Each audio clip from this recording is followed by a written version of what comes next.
When I saw the job ad posted on the lamppost on the main avenue, I knew this was my last shot. Night watchman needed. Simple work. Pay in advance. Interested parties call the number below. I had been out of work for months, and the bills were piling up on the table. My rent was already overdue, and the thought of being evicted haunted me as much as the nightmares that had been following me lately. So without thinking twice, I dialed a number. The voice on the other end was dry and impatient. "Can you start tonight?" "Yeah, sure." "Great. The address is at the bottom of the ad. Be here at 10 p.m. sharp. If you're late, don't bother showing up." He hung up before I could ask anything. The place was an old commercial building wedged between two taller buildings in the heart of the city. There were no signs, no lights on, just a rusty iron door with a small opening to see who was knocking. When I rang the bell, it took a few seconds before the little flap opened, and a tired eye stared back at me. The door creaked open, and a middle-aged man with deep dark circles under his eyes and a burned-out cigarette hanging from his lips sized me up from head to toe. "You the one who called earlier?" I nodded, trying to ignore the musty smell that clung to the air. "Come in." The hallway was narrow, with peeling walls and signs of water damage. We climbed a metal staircase that groaned with every step, eventually reaching a small monitoring room. 5 screens displayed grainy footage of empty hallways and rooms in the building. "The job's simple," he said, pulling up a chair and gesturing for me to sit. "You stay here from 10 p.m. to 6 a.m. Don't leave this room unless it's absolutely necessary. There's just one important rule. Follow these instructions to the letter. No exceptions." He handed me a yellow sheet of paper with the edges folded. As soon as I grabbed the paper, the man leaned in closer and his expression hardened. "If you break any of these rules, I can't help you." My hands were slightly sweaty as I started reading. 1. Never look directly at the security cameras between 2 and 3 a.m. 2. If the phone rings 3 times in a row, answer it, but don't say anything. Just listen. 3. If you hear footsteps in the hallway, lock yourself in the room and don't come out until dawn. 4. If a man in a suit knocks on the door asking for help, ignore him. He's not real. 5. If you notice any camera is off, don't try to turn it back on. 6. At exactly 3 a.m., turn off all the lights in the room for exactly 60 seconds. Not 1 second more, not 1 second less. I let out a nervous laugh. "Is this for real?" The supervisor didn't laugh. He just pointed to his wristwatch and stood up. "It's 9:58 p.m. I'll be back before dawn." Without saying another word, he grabbed his coat and disappeared through the door, leaving me alone with the flickering monitors. Took a deep breath and leaned back in the chair. The night was going to be long. The first few minutes dragged on in an oppressive silence. A monitoring room was small and claustrophobic, lit only by the cold glow of the security screens. They showed empty hallways, abandoned rooms, and a dusty reception area. The building felt dead, as if no one had stepped foot there in years. I leaned back in my chair, crossing my arms. This is ridiculous. The list of rules was just some prank. Maybe a test to see if I could handle the isolation of the night shift. But the more I thought about it, the more doubt crept in. The supervisor seemed unsettled, almost scared. I shook my head, pushing the thoughts away. I just had to stay here, watch the cameras, and wait for the night to pass. Easy. Then the digital clock beside the desk blinked. 2 a.m. The first rule echoed in my mind. Never look directly at the security cameras between 2 and 3 a.m. I glanced at the monitors. The images were still the same. Empty hallways, dusty furniture, nothing out of the ordinary. Why shouldn't I look? Curiosity started eating away at me. It was just a bunch of static screens, right? I bit my lip. My eyes moved from one monitor to the next. Nothing had changed. This is nonsense.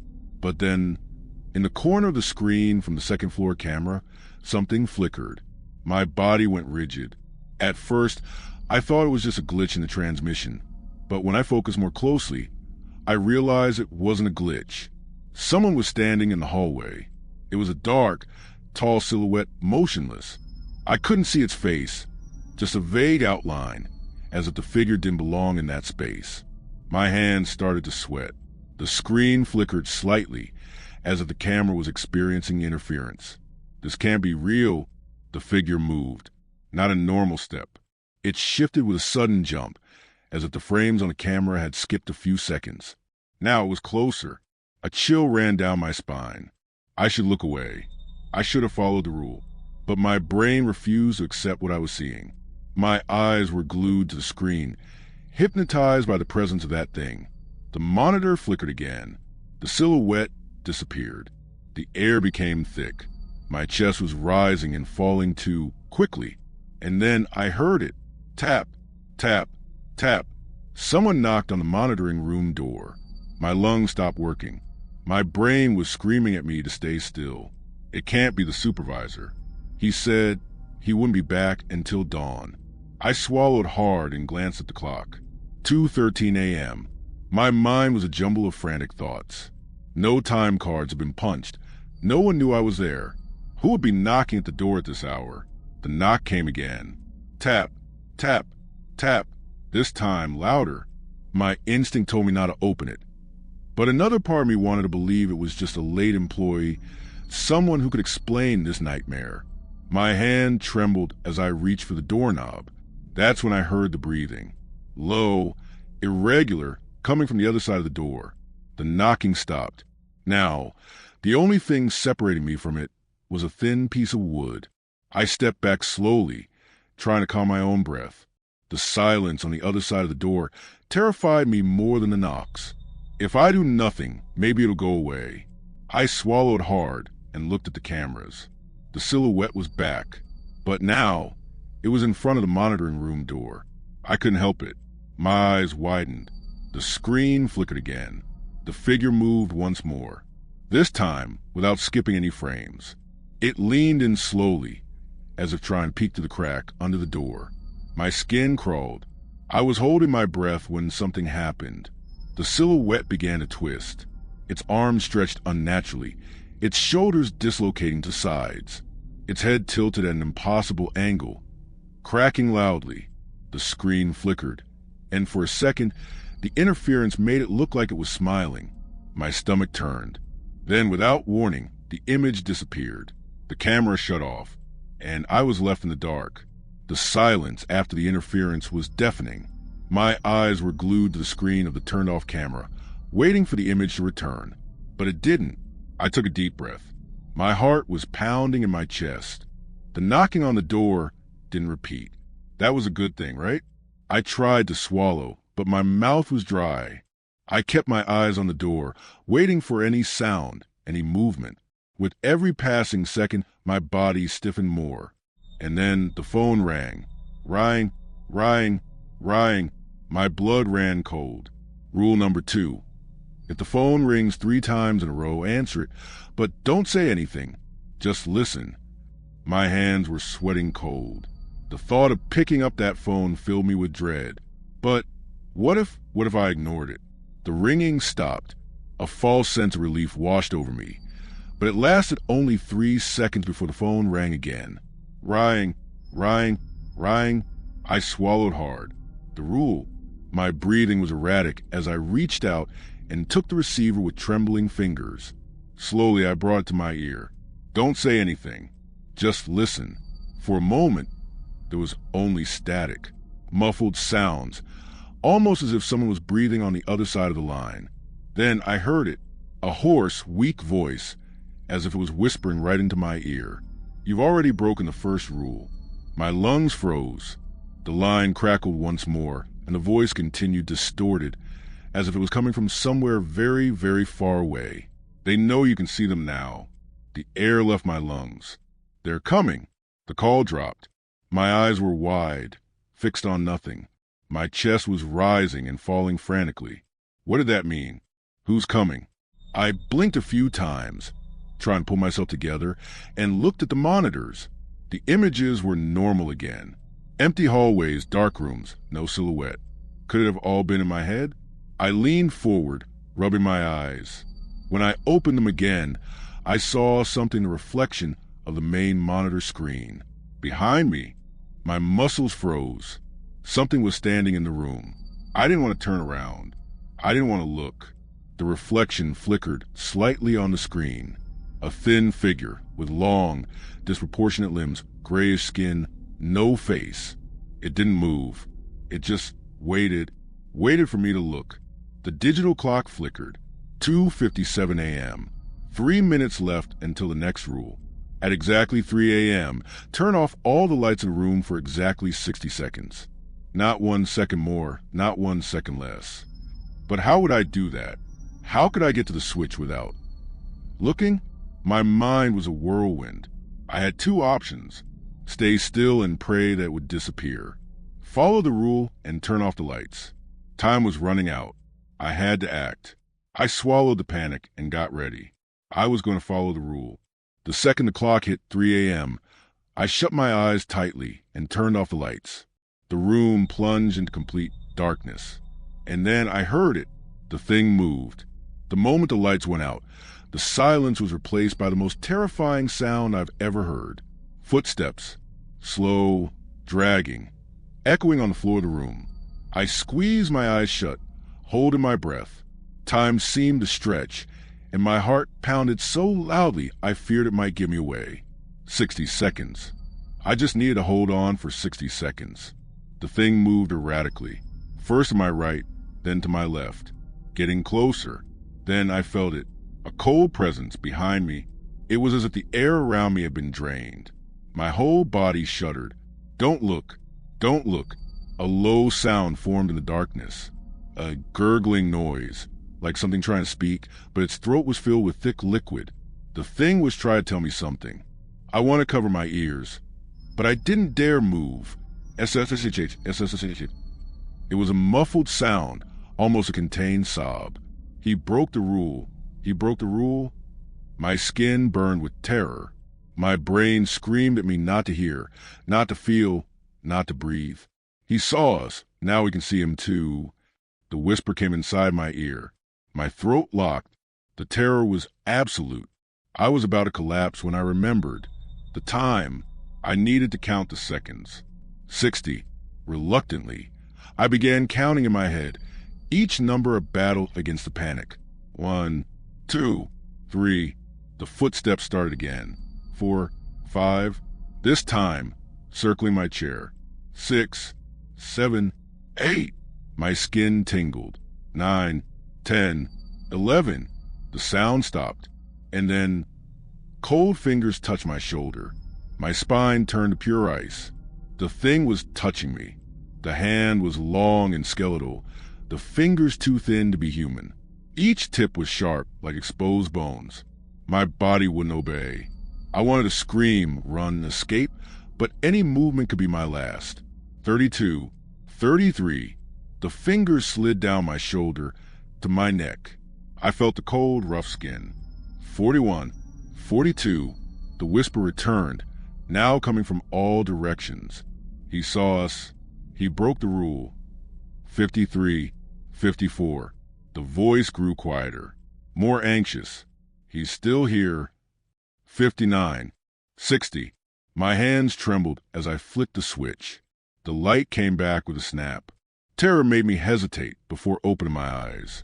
What if it was still there? But when I finally looked around, the room was empty. I gasped, trying to convince myself that it was over. But then something made me freeze. On the floor, dark, wet footprints surrounded my chair. And on the monitor, written in something dark and viscous, "We're watching you." The phrase on the screen seemed to pulse before my eyes. "We're watching you." What did that mean? Who was watching me? I jumped out of the chair, nearly stumbling. My chest was rising and falling too quickly, my lungs fighting for air. The phone went silent. The cameras were normal. Nothing moved, but the footprints were still there. Wet, dark, cold. I followed the trail with my eyes. They stretched from the center of the room to the mirror on the opposite wall. The light flickered for a second. The mirror distorted. And then I saw something that shouldn't have been there. My reflection blinked, but I didn't blink. My head spun. My own reflection was watching me, emotionless. Rule number 4 came to my mind. Cold as ice. If your reflection looks strange, step away from the mirror immediately. But I couldn't. Something was holding me there. The room's light grew dimmer, the air heavier, and then it smiled. My reflection smiled at me, but I wasn't smiling. My feet moved back instinctively. The reflection stayed still, but its smile widened, grotesque, stretching beyond what a human face should be capable of. The thing in the mirror tilted its head. Its eyes were now black as coal. The light flickered again, and for the fraction of a second, I didn't see my own face. I saw something else. A thin, bony figure, gray skin mimicking me. My stomach churned. I forced myself to break eye contact and took a step back, but the instant I did, the reflection lunged against the glass. The mirror shook violently. The thing wanted to get out. I was breaking the rule, and if breaking the rule meant opening a door for them, then I was already doomed. The first crack appeared on the surface of the mirror. It spread like roots, cracking to the glass as the thing inside pressed its hands against the surface. The light started to flicker violently. The room trembled. I needed to get out of there. Now. But when I tried to run, the phone rang again. Trin, trin, trin, 3 rings. My breath caught. The rule. My hands were shaking as I held the receiver. I pressed it to my ear. Nothing. Just static. And then the voice whispered again. Are you still there? My heart almost stopped. The mirror was shaking violently now. The crack was growing. The thing inside was laughing. If you don't leave now, it will get out first. I looked at the mirror one last time. The thing inside the mirror was no longer mimicking me. It was moving on its own. Then, without warning, the surface exploded into pieces. The shards flew in all directions. Something jumped out of shattered glass, landing on the floor with a dry, wet sound. The phone went silent. The light went out. And then I heard the breathing. Very close. Behind me. The breathing behind me was irregular, wet, and wrong. It was the kind of sound that shouldn't exist in this world. My muscles froze. If I looked back, it would be over. The rule was clear. Don't interact with what comes out of the mirror. But what do you do when it's inches from your neck? I felt something brush my nape. Fingers. Thin. Long, cold. The light flickered frantically, casting shadows that danced around the room. I knew if I waited any longer, it would catch me. So I acted. In one swift motion, I ran for the door, skidding on the floor. My hands were shaking so much I almost couldn't turn the handle. The door didn't open. My stomach dropped. The mirror had locked me in there with it. The thing moved behind me. Its steps were wrong, as if the bones were broken. I had no choice. I'd have to look. I broke the rule. I spun my body quickly, and my heart almost stopped. The thing was me, but not exactly. It was a shriveled version, its skin gray and sagging, eyes huge and hollow, pupils dilated as if they had never seen light. The mouth, God, the mouth was too big. It stretched to the cheeks, exposing thin, sharp teeth. The other me tilted its head, studying my reaction. Then it smiled. You took too long, it murmured with my voice, but wrong. A lifeless imitation, soulless. My feet were stuck to the floor. Panic was consuming me. But then I saw something even worse. The mirror no longer reflected anything. The broken glass showed only darkness, as if beyond it there was another world, or perhaps the void. The other me took a step forward. It was laughing. I tried to retreat, but my feet wouldn't obey. Then it stopped just a few centimeters away. Its skin was wrong, bubbling, as if trying to adjust to my form, as if it hadn't finished becoming me yet. That's when I realized. It didn't want to just replace me. It wanted to consume me. The light flickered. For a second, everything went dark, and in the next instant, it was even closer. The smile now stretched from ear to ear. It raised one of its hands and placed it on my chest. It felt like my skin was burning. The pain exploded through my body. Something was being ripped out from inside me. The world blurred. My vision darkened at the edges. And then I saw my reflection start to move on its own. It was trying to pull me into the mirror. Panic made me react. I used all the strength I had and shoved the thing back. It screamed. The sound was inhuman. The light exploded with the impact, plunging everything into complete darkness. And then silence. I woke up on the cold floor of the security room. My head ached. My limbs were weak. The cameras flickered on the monitor. The mirror had returned to normal. Or almost.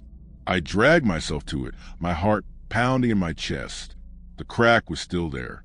And on the glass, a final message written from the inside out. Almost there. The air in the room felt heavier. I was still here, right? The mirror seemed harmless now, but something inside me screamed that the thing hadn't gone away. Almost there. The message trembled on the cracked glass, as if it were still alive. I stood up slowly, my legs trembling. Everything seemed different. That's when the radio on the desk emitted a static noise, and a familiar voice whispered, "Have you looked at the cameras?" My skin crawled. I swallowed hard and turned to the monitor. The screen still showed empty hallways, the locked doors, the deserted parking lot. Everything was normal, but in the lower right corner, the security room camera showed me sitting in front of the monitor. But I wasn't sitting. The image flickered. My other self slowly tilted its head, just like it had before.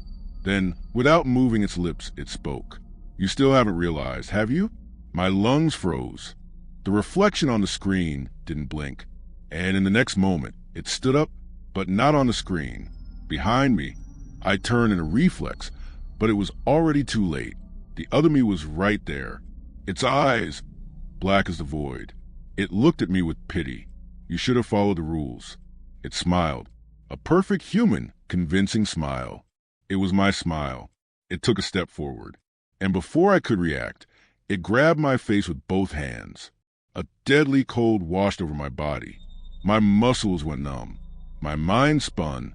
It felt like I was being sucked backward, into nothingness. My memories, my emotions, everything was dissolving. The world became distorted. The sound muffled. The last thing I saw was him, looking at me with my own eyes. And then everything went black.